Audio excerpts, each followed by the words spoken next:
They'll figure it out after I'm gone. I'm going to start right there because that may be one of the most dangerous sentences I've heard farm families say. No, they usually do not figure it out. What they figure out is how to argue, how to resent each other, how to question each other's motives, how to fight over land, equipment, money, care of the parents, and who thinks they were promised what.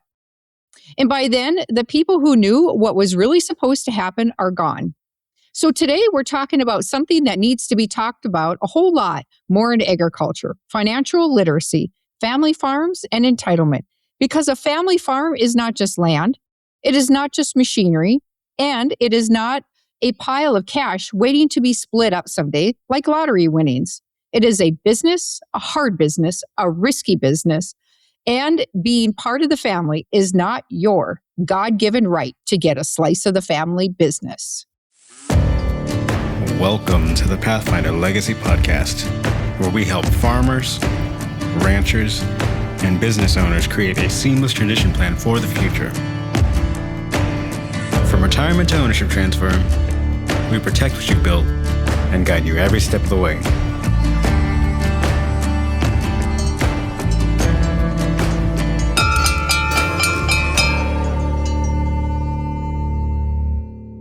Welcome to the Pathfinder Legacy Podcast, where we talk about legacy, succession, family, business, land, and the hard conversations too many people put off way too long. And since April is Financial Literacy Month, I want to talk about what it actually takes to run a farm.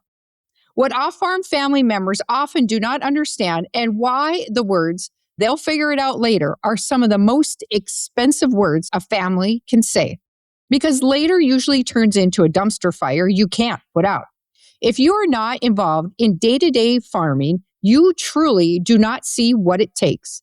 You can come home, drive in the yard, see a $500,000 combine sitting there and think, wow, looks like my brother has lots of money, or looks like my sisters sure made a mint farming.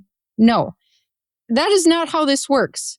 What my husband always says is, the bank's got a real nice combine, I just get to use it. Just because the combine is sitting there does not mean it is paid for. Just because there is land does not mean there is cash. Just because there are bins does not mean they are full of commodities and have been sold at prime times. Because who can time the market perfectly to sell grain and have a wider margin spread? Just because there are cattle does not mean there is profit. What about all the vet bills for scours that was a problem in the herd this year? A lot of times, what people see is assets. What they do not see is the debt, the payments, the repairs, the fuel, the fertilizer, the seed, the feed, the vet bills, the taxes and insurance, and the interest, and the years and years of putting money right back into the business just to keep the business going. Nobody goes into farming because it is easy and they want to get rich quick. If that is the plan, they picked the wrong line of work. A farm can look wealthy on paper or when you drive into the yard and feel tight every single month in real life. That is why financial literacy matters so much, because especially for those off-farm siblings, you need to understand the difference between value and cash flow. You need to understand the difference between ownership and income. And you need to understand that the sibling who stayed and farmed may have spent decades carrying the risk, doing the labor, making the payments, and sacrificing things the rest of the family never even saw. And then here comes the uncomfortable part, but it needs to be said. I have seen it in a lot of families. Everything is, honky-dory. When mom and dad are younger, everybody says to their sibling who's there farming, "Oh, you're there farming. That's yours. We don't want anything." Everybody acts like it is all settled. Then, as mom and dad get older and health issues start, then retirement for the off-farm siblings gets closer and closer. Then people realize maybe they do not have as much set aside as they thought. And all of a sudden, that same farm everybody said they didn't care about starts to look a whole lot different. Then phone calls start happening. "Hey, how's the farm going? Are the finances in good order? Are you still making the payments to mom and dad? Is everything okay? Are you getting stressed out? And you sit there thinking, wait a minute, where was all of this concern 25 years ago? Because it sure did not sound like concern back then. But now they know your ability to keep paying mom and dad affects what might be left for them someday. Now they are interested. Now they are checking in. Now they want updates. Not because they suddenly understand the business, because that understanding just didn't happen overnight, because now they're watching their inheritance. And that is where a lot of resentment starts. Then, when there are health problems, some people start showing up more often. And sometimes they really are there out of love. Yeah, I don't want to discount that. But sometimes you cannot help but wonder, are they really here for the care and compassion? Or are they here because they know every dollar mom and dad have to spend on hired help, lawn care, snow removal, house cleaning, repairs, or long-term care is one less dollar in the estate and ultimately in their pocket? And meanwhile, who's usually still carrying the load? The sibling on the farm, the one mowing the yard, trimming the trees, fixing the garage door, handling the repairs, checking in on mom and dad, helping with those day-to-day things, and still trying to run the operation and raise a family at the same time. Well, that work counts, that labor counts, that caregiving counts, that lost time counts. And too many families act like it does not. Not like that sibling is asking for anything in return, just respect. So I'm going to say this as plainly as I can. Being born into a farm family does not automatically entitle you to ownership in the operating business. It does not. Now, that does not mean off-farm siblings should never inherit anything. No, that's not what I'm saying. What I am saying is that a family has to decide what is fair, what is sustainable, and what keeps the business alive. Because fair and equal are not always the same thing. And that right there is where a lot of families get stuck in the mud. They confuse equal with fair. If mom and dad owned a local grocery store, maybe they owned a hardware store or a machine shop, would the child who never worked there, never reinvested in it, never took risk in it, and never learned the business automatically expect equal ownership just because they're family? Well, sometimes maybe that happens with those businesses, but most people understand that a business has to stay viable. And for some reason, when it's a farm, people often stop looking at it like a business and start looking at it like a lottery ticket.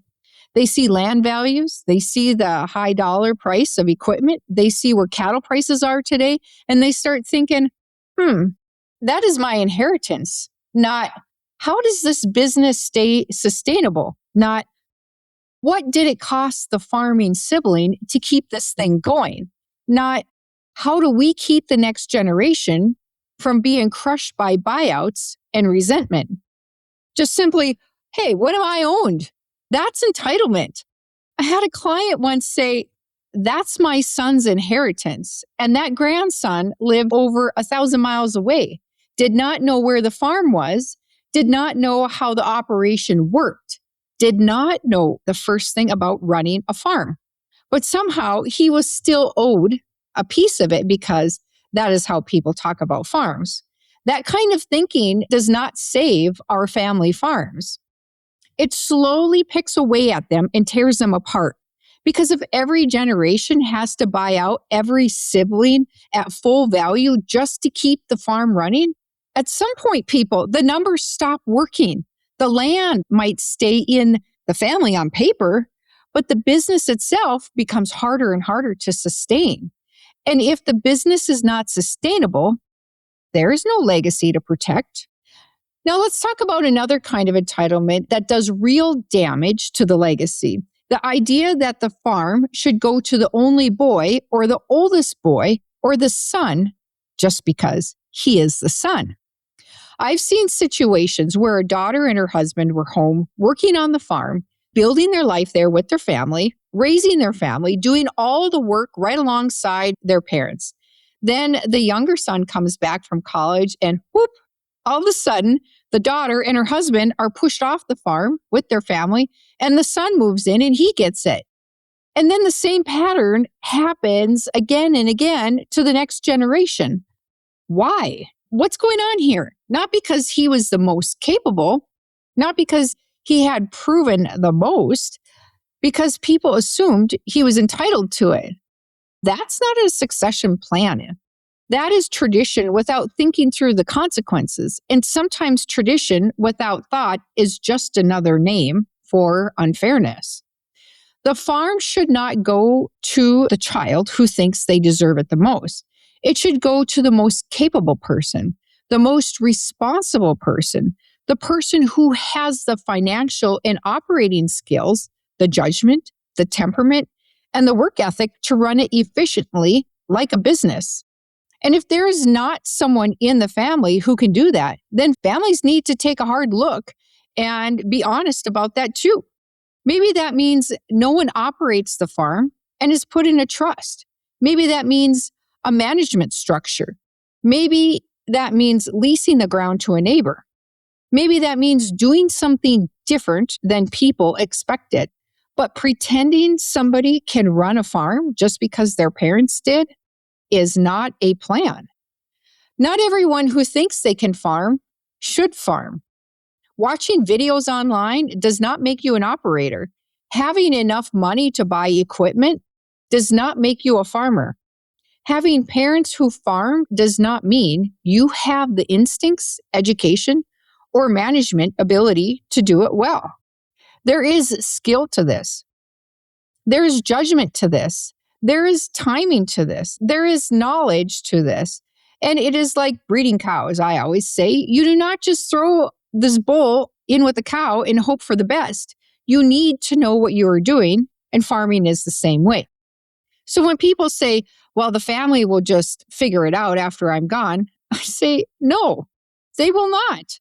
Or if they do, it will be in the absolute worst way possible. If you do not make a plan, then you are leaving behind questions instead of answers. If you do not have a will, then you are opening the door for the state or the courts or somebody outside the operation to make decisions they are not equipped to make. If you do not spell out what is fair, what is owned, what is gifted, what is being sold, what the retirement plan is, and who is actually taking over, then you're not keeping the peace. You're postponing the explosion. And families need to stop avoiding these conversations because they are afraid of mortality. Yes, it is uncomfortable to talk about end of life. Yes, it is uncomfortable to talk about money. Yes, it is uncomfortable to tell one child they may not be getting what they always assumed they would.